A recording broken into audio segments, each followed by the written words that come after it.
Hello guys, welcome back to our YouTube channel. In today's video, we are going to learn how to buy golds on Candy Crush Saga.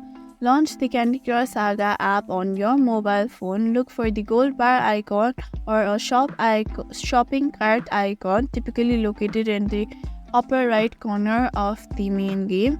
Tap on the icon to open the gold shop. Choose the amount of gold bar you want. Browse the different gold bar packages available for purchase.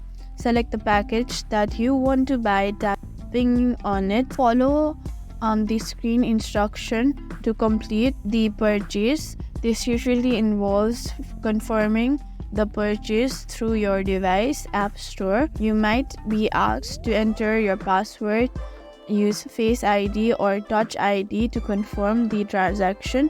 Wait for the transaction to complete. Once the purchase is confirmed, the gold bar will be added to your account and you can use them to buy boosters, extra moves, or other in-game items. And here you go, it's done. Thank you for watching this video. Make sure you like, share and subscribe to our YouTube channel for more such content.